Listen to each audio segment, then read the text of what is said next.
Bonjour Présidente, maa ngi lay nuyu. Vous êtes toute jolie là, on va faire un peu de chat Mame Diop. Bonsoir messieurs les ministres, maa ngi leen di nuyu ak ñi ngeen àndal. Alors monsieur le ministre de la communication, man dama ñëwaat ci li ma la waxoon commission technique.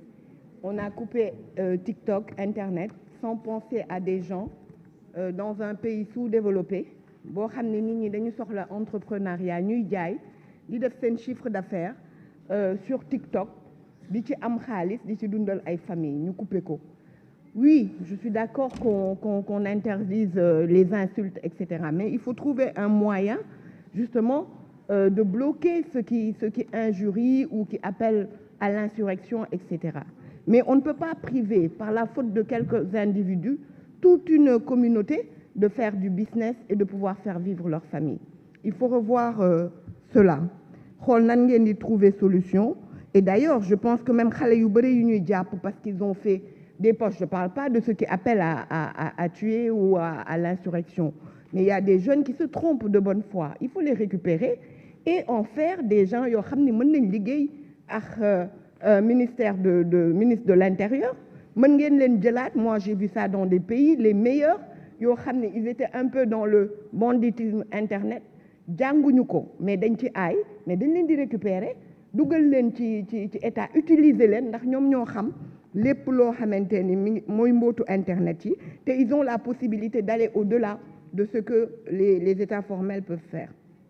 Et je voulais juste rappeler que tëjum internet du yoon bëgguma nag mu xew Sénégal ñaanuma ko yàlla nous sommes une république démocratie la ñu xam élection mais ñi ko defoon dañ ko réccu Erdogan dafa tëjoon internet mais bi gars yi jugee internet la utiliser pour woo armée bi. Il faut éviter ce genre de choses parce qu'il y a des solutions yoo xam ne ñu ngi ci diggante bi pour régler certains problèmes. Donc je voulais également venir dire que votre communication, j'ai entendu le président Macky Sall, il m'a pas l'air satisfait de la communication gouvernementale. À l'exception peut-être du ministre du budget, c'est pas parce que c'est ñu dëkkandoo nga, au moins je vois que vous essayez d'expliquer le budget du Sénégal dans la presse, au moins, même si on n'est pas d'accord avec les axes programmatiques et stratégiques du budget, mais vous élevez le débat. Mais ici, j'ai l'impression qu'avec le régime, il y a une communication réactive, c'est-à-dire diw def na lii ma tontu ko, alors qu'il faut une communication plutôt prospective boo xam ni da ngay poser ay débat ñun ñëpp ñu mun a participer ci débat yi élever le débat yéen c'est votre rôle yéen a ko war a def. may wax également loolu contribution la aide à la presse man daf ma yéem parce que li ñuy jox presse bi la presse vous allez me bombarder après je m'en excuse mais pensez-y li ñu leen di jox matalu leen dara.